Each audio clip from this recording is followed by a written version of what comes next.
Hey guys, welcome back to our channel. We've got another legend style video, and as I mentioned at the start of the season, I'm going to try to alternate between Zap Lalo and Super Bowlers. So we've got Zap Lalo for you guys in this one. As usual, I'll be going over what I'm thinking about while I'm doing the attack, and yeah, the army link will be in the description. And here is my hero pets as well as the equipments that they're using, so you can just have that for your own reference. I believe the first time I did this, I had the Diggy on my warden, but I switched to the Owl because anytime there would be like ground CC that I would not be able to handle with my Sui dive, that is my king and my queen. Basically, it would not target my Lalo at all, and it would probably even just go towards the cleanup that I have going around in the corners of the base. And my royal champion is mostly going invisible because of her fox, so I found the owl to be a bit better than the Diggy. But yeah, that's about it. Let's get into the attacks. Okay, our first base over here, it's a box base that I'm sure everybody has seen at least once before if they've tried to push even a little bit. So let's just break the base down for you guys. We've got three phases as always. We've got the Zap, and then we've got the Sui to follow up, and then we've got the Lalo. So of course we have to also consider which siege machine we want to use to help ourselves out. So what you can do on this base is, like, obviously, like, the biggest weakness on this base would be the multi-infernos themselves, followed by the town hall. I've always tried to mention this to you guys. Okay, maybe not always, but I have mentioned this in the previous video that I did about Zap Lalo. And yeah, so what we can do is we can try to remove one of the threats with our heroes, and we can try to reduce one of the threats with our spells. So we just need to do whatever we can on the base to make it very easy for our Lalo to kind of go through, both in terms of the pathing that's there for the balloons and in terms of the damage that's there as well. So keeping that in mind, what we can do is, we obviously cannot use our spells for a town hall at all, but what we can do is we can zap this rage tower with one multi-inferno and one archer tower, which is one multi-archer tower, so to say, which is already going to help us out a lot, because we can easily have, like, maybe our Lalo coming through over here, and we can have our warden ability dedicated for this area like that. If we zap out this rage tower and this multi-archer tower, which is on the back end of our entry point. So we just need to try to form some sort of a plan that allows our Lalo to come in like this and try to approach these multi-infernos very, very soon. So keeping that in mind, we need our heroes to kind of help clear out the area over here, and we also have our siege machine to help us do so. So what I actually thought of doing on this base was, because the town hall is so exposed, I thought why not just, like, sacrifice my blimp directly for the town hall kill, and that also easily sets up our heroes to kind of come in through this channel and remove a lot of this area over here. And you can see I've already just done exactly that. I have zapped with one rage tower, one multi-inferno, and one of the multi-archer towers. And now, yeah, you can see over here just one balloon to just check if there's any, like, black mines in the area, and the blimp is gonna come and it's gonna help us remove the town hall. So it's also pulled the poison tower for us, which is gonna make it very simple for our heroes to get value in this area and complete the funnel that the blimp is trying to set as well. So very shortly our king and queen will join. You can see, like, the funnel point is, like, over here, like, all of these buildings were created, so it's easier for me to push my queen into this channel. And you can see, like, the king, queen, ice golem, everybody is joining in wonderfully over here. And this is also important, like, as soon as the CC is in this case, like, I'm able to get the CC, right? So as soon as the CC is gonna come out towards my own heroes, I'm gonna try to start the Lalo after I'm sure, like, my king and queen have gotten everything that they need. And you can see, I think what I'm going to do is I'm going to wait for my queen to actually come and help us out with this sweeper over here. So, like, the timing is more or less such that the Lalo will not be taking any interference from the sweeper. And as always, like, don't wait too long. You can see I'm not waiting for my king and queen to die. I've just started the royal champion to follow up after what the queen is able to pick up, and as I can see the sweeper is about to fall, I've just done the Lalo deployment where I start, like, with one hound for the initial tanking on the enemy hero, and I don't expect that hound to get too much of value, but our royal champion, with the help of two of these headhunters that are there over here, plus the delayed hound, which I'm going to be passing through in the warden ability, you can just see how it's going to work out over here. Oh, I did not catch the headhunters. I think I'm going to deploy a few more. Yeah, I'll deploy two more over there. But you can see, like, catching this one hound in the warden ability is important because it can actually go far ahead and fetch any traps that are there in the area. It can help tank some of the defenses, like the scatter shot is tanked, the enemy royal champion is tanked, even though I don't have any headhunters in the area. But this area is completely powerless against me. Like, my royal champion is easily able to hide in over here, and you have to just keep getting those balloons on those invincible hounds as well to help your Lalo stay in the core and easily march through the rest of the base. So you can see it seems a little bit difficult, but once you understand that you can kind of deploy your hounds in such a way that you can easily tank for a lot of the defenses when done correctly. Like, you just need to get the hound, at least one of your, like, basically you just need to get one hound in your warden ability, be it at the very start or sometime in the middle of your Lalo deployment. Those balloons will remain safe for a very long time. And yeah, that's our first triple on a very, very toxic base that's out there. And we didn't even need a rage for the Lalo. The rage was just used for the blimp to get the town hall, literally. So yeah, that's a triple for us. We'll move on to the next one. Alright, next base is a diamond style base, and we can see, like, the access to the core defenses are a little bit difficult because of these void spaces that are there around over here. And so that is obviously going to be a difficult pickup for a Lalo. That is also something you need to now consider, because those void spaces will matter a lot to us. Like, we will need an extremely good funnel and some sort of pathing to enable our balloons to grab that area. So now, keeping that in mind, once again, three phases of the attack: the zaps, the sui, and then the Lalo. So another way you can use your zaps is, now in this case, right, like, I can easily grab this multi inferno with this expo over here, and that allows me to easily grab this area with a flame flinger. I can get one of the multi archer towers, I can get the town hall, maybe I'm not really sure, maybe the flame flinger can even help for the single inferno over here. Again, I'm not very sure. It is just a possibility, but it's already good enough value for me because like, this entire area is something I'm not going to have to worry about at all. And I'm going to make sure that my heroes and my Lalo stay away from it as much as possible, so that my flame flinger can get its maximum value, in the sense that if I try to take the targets that the flame flinger also takes, it's just a waste of the flame flinger's HP because it keeps draining over time. So yeah, let's just look at the start of the attack. And now my plan is already obvious. Like, I'm going to create a hole over here, which allows my heroes to be used pretty much elsewhere on the base. Now we have two wall breakers, right? We can easily break this one and this one open and easily follow up after our zaps as well. So that creates the hole from this much of a size to somewhere like this much. Like, I'm not sure how much my heroes can get right now. You need to also decide, like, okay, should I try to send my king in over here, or should I try to send my king in over here? So for me, I already know the answer, because like, the queen with her ability, she is more than capable of grabbing this much of value. But if I sent my queen for the bottom side over here, she would not be able to survive way too long. And I'm sure the king can get in there, get a lot of good value, and he can continue to provide some good tanking with his phoenix as well. So like, you can see, like, the queen, I don't think she can get too much more than what she's getting over here. She'll even be able to manage any clan castle that comes out. So that's obviously very, very good for me. And once again, I'm not going to wait too long. I'm sure that, okay, the CC is dealt with, my heroes are on the verge of dying. Just get started. And you can see how I'm trying to tank the wizard towers a little bit with my hounds. And I've already used two of my hounds that I have over here, but it's completely worth it because it's a very broad entry and there's a lot of wizard towers to cover at the start. So yeah, just early warden. I've caught one hound, I've caught two headhunters, I've already dealt with the enemy queen, the enemy royal champion is dealt with now.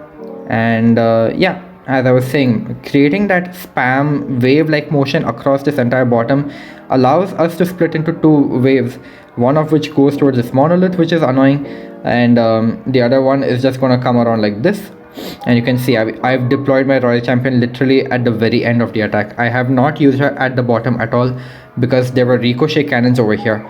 So that is also something to be very very careful about. Do not send your royal champion into merge defenses, especially ricochet cannons, I should specifically say, unless you are sure you're going to be able to use your warden ability to help through that area. But yeah, just you have to be deploying your Lalo to help your hounds. Your just take advantage of the fact that your heroes are barely alive in the area, that is your king and your queen, and just start the Lalo. Make sure you get full value out of them. Like when the king goes to Phoenix, he is still tanking for you, so try to start your Lalo early and try to cover the defenses, and try to start creating that wave just as I did over here, to start approaching the bases from multiple fronts while your king is still tanking. You'll notice I did the same kind of thing in the last attack as well. But yeah, that's another triple for us. We'll move on to the next one. Next base is a base that I've provided a very good crack for super bowlers, but we are trying to learn a new army over here, and I'm gonna try to help you guys do the same as well. Now with Zap on a base like this, usually what we try to do is we try to help ourselves remove a bit of the core, which helps our heroes to get more value to rotate around like that. And what that kind of does is it enables us to have an easy Lalo wave. Like now if I had to draw out a plan, right, like once again we need to consider 3 phases: Zap, Sui, Lalo. So what can we zap on bases like this, right? You're probably thinking, because the ricochet cannons require 7 zaps, the infernos are very very well isolated. We can maybe, I'm not very sure, I don't think we can grab this multi archer tower with this multi inferno. I'm not going to calculate that radius right now, but I don't think we can do that. And yeah, so what we can do is, like, you just need to kind of like understand, like, your threats to Lalo are multi archer towers, multi infernos, scatter shots, of course the enemy heroes, of course. But just try to see like what can you do to kind of create a hole to either help your siege machine or your heroes. And over here, because the town hall is in the center, I'm most probably going to be blimping it anyway. So what I can do is I can create a hole somewhere near the town hall, right? And if you analyze this base, you can see that you can zap these 3 buildings out, which is the scatter shot, the poison tower, and the multi archer tower. So that is honestly very very good value. 2 huge threats to our Lalo are no more, including that poison tower. And this also enables us to actually create like a kind of a funnel, in the sense that our heroes don't have to worry about anything on this side over here. So if we send our heroes in over here with 2 wall breaks, they should rotate around the base like this, and once again we can take advantage of our heroes in a dying state to just get started with the Lalo from over here, and we can have a wave coming in like this. So keeping that in mind, let's just see how this works out. We still we will basically be taking care of this one inferno with our king and queen. Our Lalo with the warden will come in over here, and hopefully whatever is left of our Lalo with our royal champion should be able to handle this last area as well. But you can already see like this area over here is not very threatening to the Lalo. And yeah, you can just see what I've done over here. What's important is you don't wake up the town hall with your quake. So you can see exactly how I placed my quake to help me do that, because what happens is when my heroes enter this compartment, right, I don't want them to unnecessarily take damage from the town hall while they're trying to help me out, right? And you can see over here I'm just trying to get the king, the ice golem, and the queen into this compartment over here, and I've done as much as I can to try to help them out. So yeah, wall breaker, double wall break in, ice golem is frozen, king and queen are nicely going in. Once again, don't wait too much. You can already see I've already started my royal champion at the 9 o'clock corner, because this is a very thin strip that she can easily kind of clean up as my king and queen are working. And you can see my king is about to go to Phoenix. My queen still has her ability, so I'm still just being a little bit patient and making sure that the Lalo can directly start from over here. But The only reason I've deployed this one hound over here is to help provide some tanking for this wizard tower over here. And you can see most of my forces coming in from the top over here like this. And the headhunters are literally not doing anything because I've taken down all of the enemy heroes. I forgot, I failed to get this hound in the warden ability, but it's all good. As usual, just pay attention to how I also place this rage spell. It's just barely covering the town hall, and I'm trying to help the balloons kind of pass through these other heavy defenses with the rage effect still in effect. So yeah, we're just following it up with some more loons, some more hound, my last hound I should say, on the back end of the base. And I'm just trying to spread the balloons on the wizard towers and like help them pile up on the more annoying heavier defenses. So yeah, overall another, I'm not gonna call it easy because you need to know the cracks, like you need to know that this is what you can zap. Like you need to understand that zap radius first. And you can already see, like I hadn't even used any of my freezes, and my queen is somehow still alive. I've only just now used one freeze, I guess just as a safety measure. But yeah, all in all, another triple for us. And yeah, that's a toxic base actually that we got down over there. That's pretty cool. So yeah, we'll move on to one last attack for you guys, and then we'll call this one a wrap. Alright, last base, another toxic base. I'm sure you guys must have seen it at least once. If you're a regular pusher, at least once, I'm sure. So once again, we'll just break it down as per the logic that we've been going for so far. First of all, the zap value over here, it should be very obvious. Like this core is just so dense, it's going to be very difficult for Lalo to pierce through it. So we need to help ourselves out, and we can easily just remove this area of the core. I don't think there's literally like any other better option. At most you will get maybe a scatter shot with a hero, but yeah, I don't think it's worth getting any other zap value on this base. You can easily create this hole in the middle right over here, rage tower, multi inferno, and a ground expo, perfectly fine. So now that we've gotten that out of the way, like we are sure that this is what we're going to do. What this actually enables us to do is it allows us to get a nice flame flinger going from over here. So if you notice, like we are just helping ourselves create a bigger hole. So we've removed this much of the base, and now by placing a flame flinger over here, we're just expanding this hole to be like this much of the base, which eventually means like we don't have to worry about like this much of the base at all. So now, thinking about this, our heroes can, once again, we just need to make a choice. Our heroes can either go from over here or from over here. I don't think I need to tell you which is the better choice. Obviously, getting the town hall is the better choice for our heroes. It's just much easier for our heroes to handle. And yeah, you can see how I'm trying to also tank the mortar over there. I have 4 archers in this army comp that I have, and I'm just going to be using them to help tank mortars that are there for the flame flinger. And we're just using the king and queen once again to kind of like funnel them in to the town hall over here. I'm just using the queen out there because I'm not very good at Sui deployments just yet. Maybe with time I'll improve a bit better so that I can redirect maybe my queen in over here and send my king outside. But I guess in this case it's fine. Like I'm happy that the king is the one going inside. The queen followed anyway because of the enemy clan castle, and she just lost her ability for no reason, honestly. But it is what it is. Like you can't always have things go your way.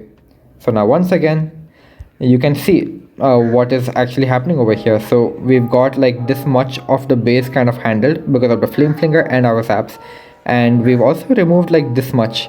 But you can see we have like a few defenses in this area that are not going to be taken care of by neither our queen nor our king. Like they're going to die. So what I'm going to actually do is something very cool. I'm going to just focus my Lalo on this part that we have over here, and I'm just going to use my royal champion for the straggling inferno over here. And you can see there's not many threats to the Lalo over here. Do not use your warden at the top. Just deploy your hounds and a few balloons up top over there so that you can get your Lalo moving in from the area where it matters the most. So I just wanted that air defense down with that ground expo, which would set this nice pathing over here for my Lalo. And you can see like this rage, the freeze, it's all perfect. It's coming in, it's just coming in very, very nicely. And you can see my last hound with some balloons. Just all that's left is this last area, which is not going to be too much of a problem because we've still got a lot of balloons. Our last hound is also still alive, and again our royal champion was literally just used for this multi inferno over here, and she's gonna join up very nicely with the rest of our gang and take care of that multi archer tower, that monolith, just everything in the area. Not to mention we still have our flame flinger troops as well. So yeah, that's another fast triple. That's one more thing that I like a lot about this attack. The Lalo section of it goes very, very fast, so you can take your time with the beginning of the attack. You just need to be very careful with how you deploy your heroes and make sure they go the correct way and accordingly get the correct value. And you need to be ready to just send your Lalo as soon as you see your heroes are on the verge of dying. That way you can get the best value of the tanking without worrying about your warden also chasing your heroes. That is also something important. Do not start your Lalo way too early. He prioritizes the king over your Lalo, and it just happens sometimes. It's not very consistent, but it's happened to me a couple of times in the past. So yeah, just keep these small things in mind. And yeah, I hope you guys did enjoy this video. I'm still learning as well, but I feel I'm improving day by day. So I hope you guys can learn this attack with me as well if you are here to obviously learn a new attack. So yeah, that's about it for me. Any feedback is appreciated. Yeah, it can be like likes, comments, even if it's like criticism, perfectly fine. It helps me as a content creator. But yeah, I'll call it a wrap for this one. Alright, yeah, see you guys in the next one. Peace.